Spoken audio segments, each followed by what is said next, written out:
everyone. My name is Ying. I'm a data scientist working at Twitch. So this is a collaborative project I've done with my two awesome colleagues, Yuechuan and Yushi. They're video engineer at Twitch. So I just want to give shout out to them. So I assume most of you already know what Twitch is.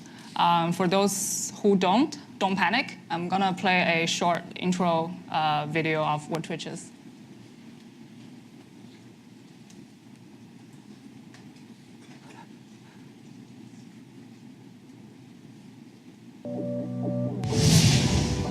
By classics, but he might fall and continue to get ball control. Look at this play from Krenovia. Big aggressive move by South Korea. What? No, that's not a thing. He's beautiful individual. Oh, so does watching my stream. That's so cool. You're teaching it the meaning of love. No, he's not. He is. No, he's he not. is going no, for he's it. not. He's not. Oh my God. Here's the hard carry. This guy is unstoppable. This is a very simple painting that you can do even if you've never painted before.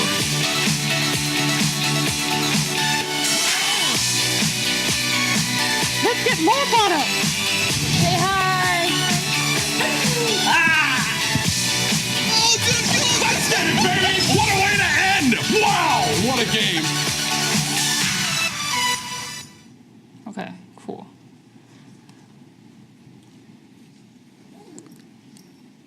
So in a nutshell, we're a live streaming platform. Everybody can stream on Twitch. We offer viewer a shared real-time live experience.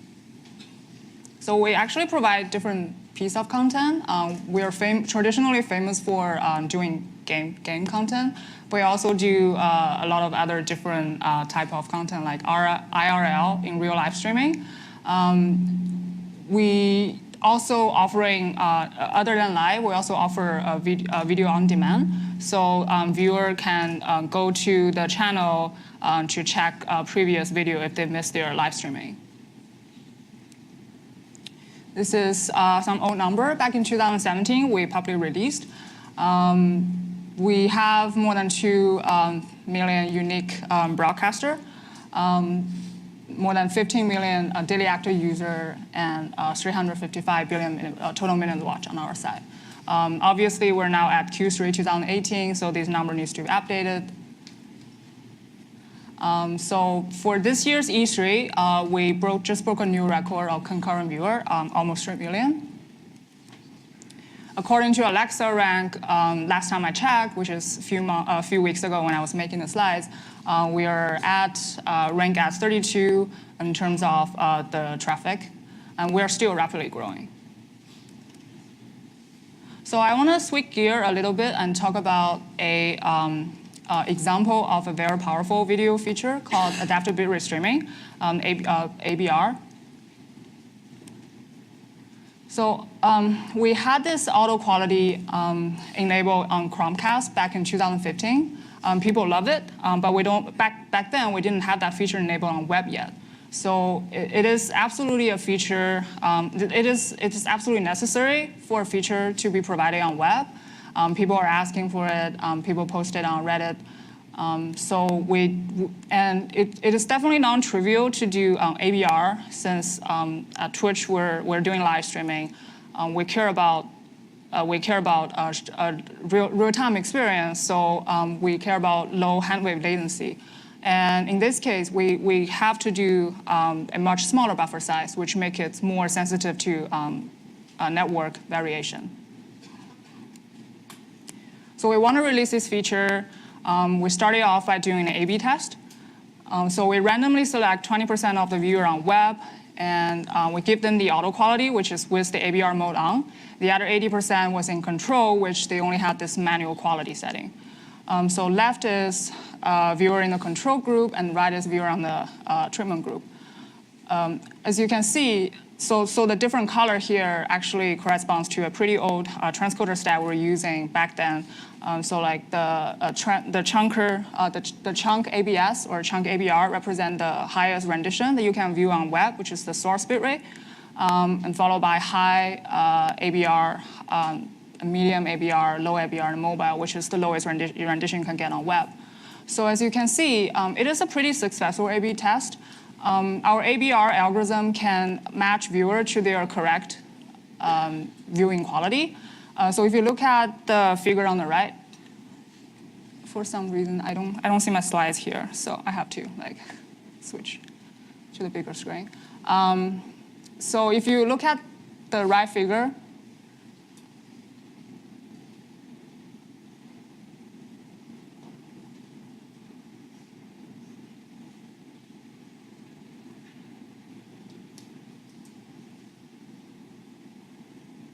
cool, they're working on it. Okay, awesome. So if you look at the right figure, which represents people in the treatment group, on the higher end of the spectrum, which essentially viewer with very high download speed, pretty much almost 100% of the total minutes spent on watching the content was from the chunked ABR, which is the highest rendition. And on the lower end of the spectrum, which is people with much lower download speed, the majority of their minutes was coming from watching on the lower rendition. And the key reason why we want to do ABR is we want to give our viewer a much better buffering QoS. So our total time spent on buffering actually reduced by 7.4% using this ABR mode. And more importantly, ABR managed to help those who needed the most. Overall, 49% of minutes watched was actually on auto quality. But for those viewers who have very low download bandwidth, there's more than 60% of the minute watch are coming from watching on auto. So it is a pretty successful product. We launched this back in 2017 March. It's very well received. But again, it's same with every, whenever we want to release any new feature or product, there comes the pain point. We found it really difficult to debug and further optimize our current ABR algorithm. So this is just a snapshot from the Reddit thread. A viewer was complaining Twitch auto quality it's pretty stupid. He said he doesn't have a good internet connection, so he switched on auto, which is exactly what we want, right? But he noticed that it's just frequently jumping between different renditions. He started a stream, the quality started at 480p. After a few seconds, jumped up to 720 for a couple seconds, and then down to 360 for about 10 seconds, and then went up to 720, and only to fall back again. So this viewer continued to watch about 20 minutes until he just had to stop watching Twitch. So obviously, this is a pretty bad viewing experience. So from our end, we actually want to know whether this is a typical problem the viewer is facing. Like, given the limited engineering resources we have, like whether we should really fix this problem, because we don't know how widespread this problem is. Also, if we do plan to address this problem, how are we going to reproduce this user network condition, given that we have just this limited amount of information? So back to the A/B test, there's still room for improvement. So if you look at the total minutes watched on the side and also the ABR utilization, our algorithm is doing a pretty good job for viewer at either end of the spectrum. So for viewer at super high bandwidth and for viewer at low bandwidth. However, not so much for viewer in the middle range of the spectrum.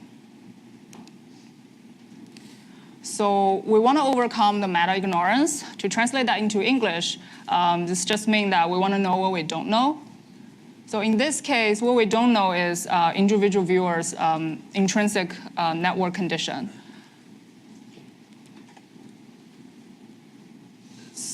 In this case, if we look at viewers' viewing experience, it's actually a combined effect of our ABR algorithm performance and their intrinsic network condition. As Matt Fisher from his morning talk just mentioned, the viewer's viewing experience can be affected by tons of factors here. So it includes their internet connection type, whether it's on Wi-Fi or cable, their internet service provider, of course, their geolocation, and also on Twitch side, our edge server's capacity, our edge server's performance, as well as our CDN backbone network, and a lot more. When it comes to, from a data perspective, when it comes to optimize any feature, new feature, we often look at aggregated QoS metric, or average, like average rebuffering rate, average viewing rendition, etc. But as we've heard from the previous talks, there's caveats of just using the average. So we also look at the histogram, like get percentile value, 95th percentile, or the median value as well. But again, those high-level aggregated QoS metrics are still insufficient for us to be able to fully understand end users' viewing experience. Let alone the fact that there's this long cycle of feature development. So engineers spend like 2 weeks to develop the actual algorithm, and then we spend another 2 weeks or even longer to run an A/B test, such that we have sufficient data to get statistically significant result. And then after that, we spend another few weeks to do the actual data analysis, so we can make a decision on which of those 5 different variants we should release based on the data result. So we've been thinking if there's anything we can do to accelerate that QA process. What if we have some prior knowledge of our typical network condition looks like in our viewer population?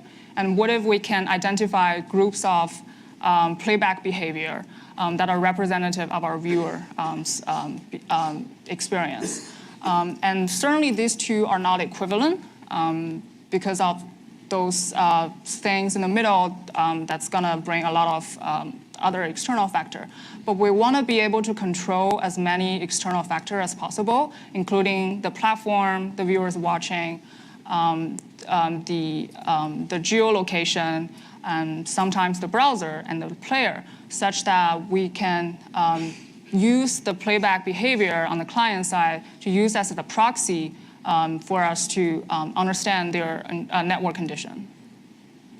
And so ultimately, we hope to answer questions such as how widespread the viewing experience described by that angry Reddit user is, and whether we can optimize our ABR algorithm to be able to target individual segments. So this is essentially the motivation behind this project. We want to be able to better understand the network condition of our viewers community. This is just to show where we're at right now. So we've done step 1. What we did is we built a dictionary of typical playback behavior using client-side playback QoS metrics. And then we did it on a region basis by mapping those individual playback sessions to that dictionary. We're now working on step 2 because we really want to figure out, to find out the problematic user group to be able to prioritize that and to do some deep dive and to figure out what's the engineering, if there's any engineering solution that we can improve those segments, improve the QoS of those segments. And we're going to do step 3. At the end of the day, we are interested in doing network modeling. This is not sufficient of just using the client-side QoS data. We're working on collecting data from the edge server, which is going to give us direct measurement of network parameters such as packet loss, bandwidth, latency, et cetera, so that we can do a more accurate network modeling. So I want to touch a little bit on the details how we do step 1. That is to build a global dictionary of playback behavior. I'm going to mention why it's expensive in my later slides. So what we did is we randomly sample a few thousand play sessions using the client-side QoS metrics that include the viewing bitrate, their rebuffering, and also ABR parameter, like how often they do quality switch, et cetera. So we fixed we only use the first 15 to 20 minutes length of the play session such that we guarantee the viewer is watching a piece of content consistently without dropping out in the middle. So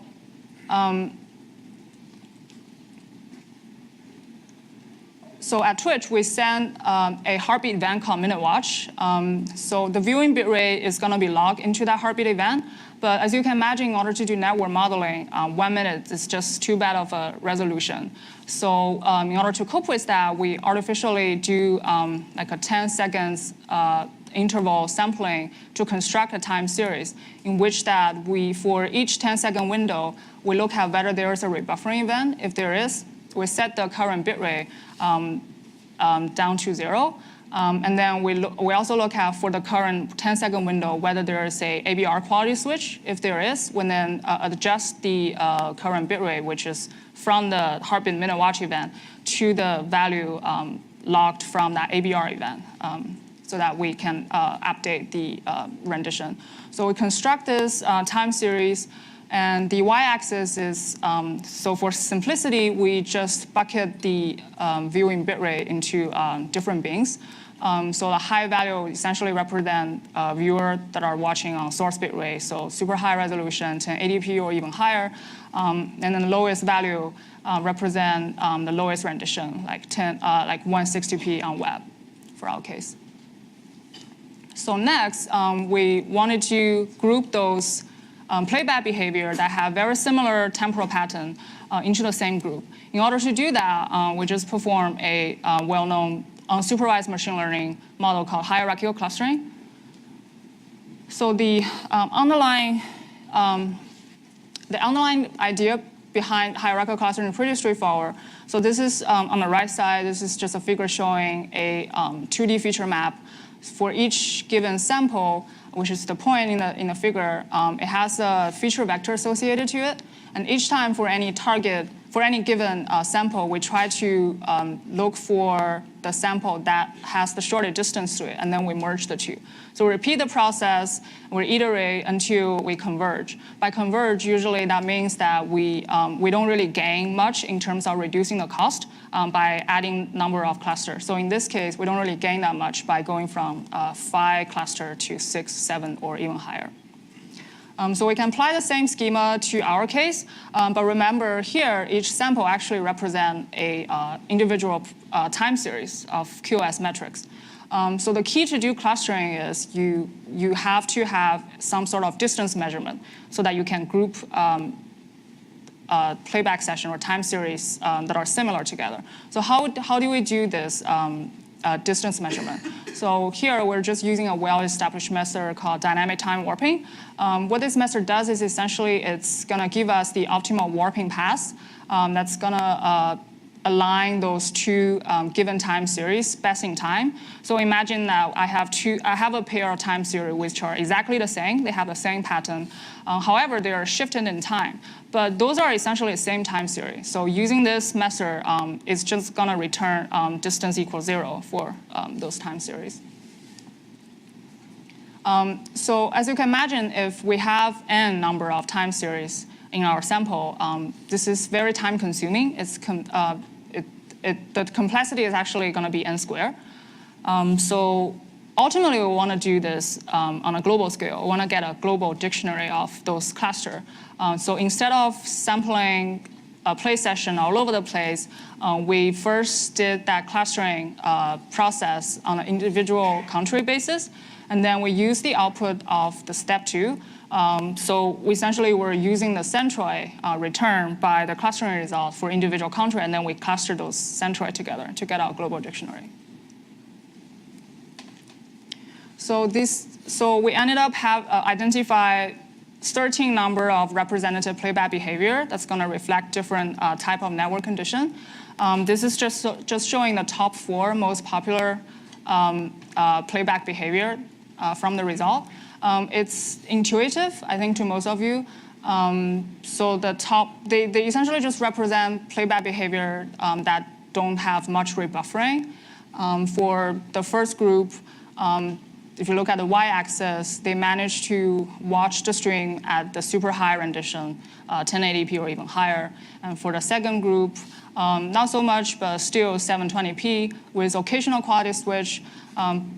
For third group, 480p and then 360p. Again, all of those, they don't really buffer that much, so this is actually a good viewing experience. Also, the clustering result seems to be able to capture the transitioning pattern of the network throughput. So the first two group shows that the viewers start the play session at a somewhat lower rendition, but then in the middle of the stream or even earlier, the AB algorithm managed to maintain the viewer to climb up to a higher rendition and then stay there till the end of the stream. And for the third group here, it's actually the other way around. So there's some bad news. We did identify certain problematic playback behavior in this case. This is actually quite surprising to us. So if you look at the playback pattern, the viewer are constantly switching quality between two different level of rendition. So for the top group, they're constantly flapping between 1080p and 70p 30. For the group on the lower side, they constantly switch quality between 720p 60 and 480p 30. That actually reminds us of that angry user on Reddit. This is some very useful insights to us because back when we were using the aggregated QoS metric, we didn't know that such playback behavior exists. Also, for C12, which is one of the clusters we identify, this represents a really, really bad viewing behavior. As you can see, the viewer are actually constantly flapping between the highest rendition possible and the buffering. So it looks as if ABR thinks the viewer has enough bandwidth, has enough network throughput. So it's trying to maintain at the highest rendition, but unfortunately, only to fall back to buffering. But it doesn't stay there too long, and only to climb up back again, and then repeat this process over and over and over. So what we're doing here essentially is trying to